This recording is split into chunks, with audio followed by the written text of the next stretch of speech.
Ahsoka Tano died. What?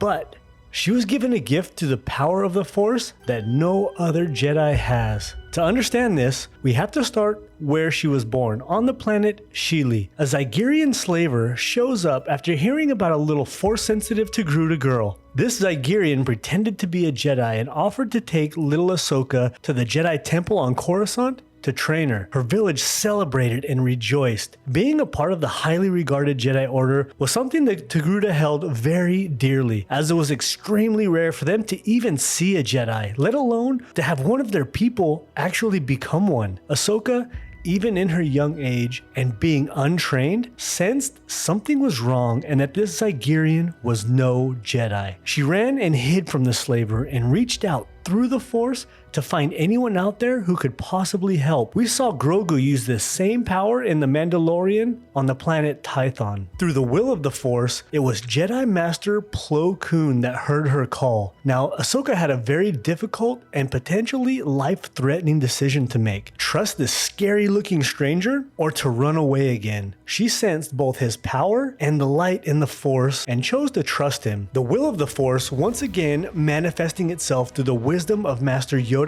led Ahsoka to become the Padawan of Anakin Skywalker, a reckless but passionate Jedi Knight. Ahsoka and Anakin started off a bit rough. You're stuck with me, Sky Guy. Did you just call me?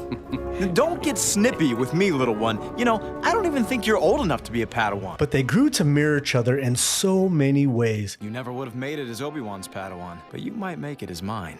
They were both compassionate and shared a deep connection to the Force. They put the lives and the safety of others first and always helped anyone in need. They protected and cared for each other deeply and both questioned the Jedi philosophies of attachment and caring for others. But here is what changed Ahsoka's path forever. The Jedi received a transmission from beyond the Outer Rim with an ancient Jedi code that hadn't been used in over 2,000 years. Anakin, Obi-Wan, and Ahsoka were sent to investigate. On their way to the Trilithium system, their ship was pulled into a realm called Mortis. Here, they met three beings. They were Force wielders, beings that embodied the Force and were forever locked in a battle of dominance over each other. The son, who represented the destructive and deadly aspects of the dark side, the daughter, who represents the peace and creation of the light side, and the father to maintain the balance between the two. Here, Ahsoka has a vision of her future self through the Force. She's warned that she's in danger, that she may never see her future if she is to remain Anakin Skywalker's student. Now, we're going to dig a little bit deeper into this in a moment because this is a big revelation, and it ties in with a big decision that she makes later on. As the three Jedi try to leave the planet,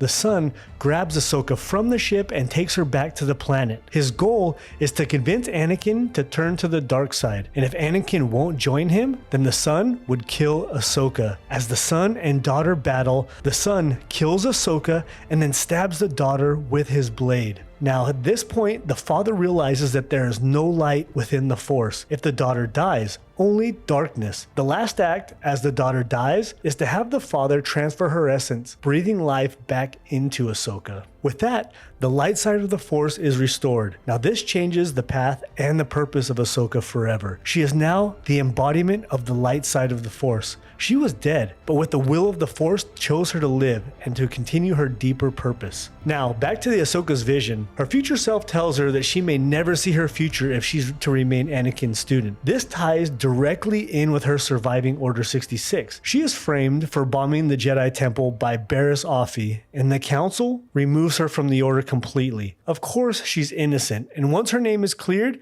she's asked to return, but she declines. She leaves the Order and is no longer the Padawan of Anakin Skywalker, devastating everyone, especially Anakin. This ties directly with her vision. Had she stayed in the Order, she would have died during Order 66. That's how at least I interpret the events. With her leaving, she has Rex with her when Order 66 is ordered. She saves Rex and is able to escape with his help.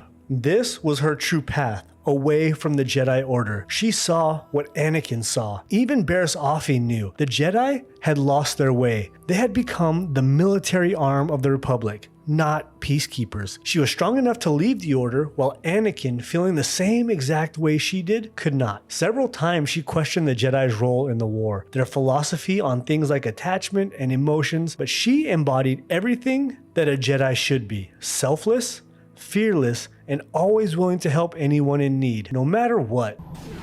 I am no Jedi.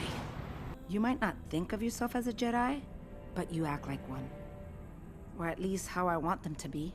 Leaving the Jedi Order makes her even more of a Jedi. She sees the hypocrisy of their actions and their abandonment of their own teachings by being in these wars. But what Ahsoka holds so close is the true meaning of what it means to be a Jedi. She is so powerful in her connection to the living force that even when she fights Vader in Rebels before he kills her, a Morai guides Ezra Bridger in the world between worlds to the doorway where Ahsoka is about to die. He then reaches in and pulls her out, saving her life. Now the Morai is an owl, and that's always around Ahsoka. This bird has the spiritual ties to the daughter on Mortis. This is the Morai that is always watching over Ahsoka. Now she is no longer part of the Jedi Order, but that isn't what makes somebody a Jedi. Their connection to the light, their selflessness, their compassion, along with their ability to use the Force makes one a Jedi. And nobody embodies that both literally and figuratively more than Ahsoka. If you're curious about how Ahsoka got her lightsabers, click here and may the Force be with you.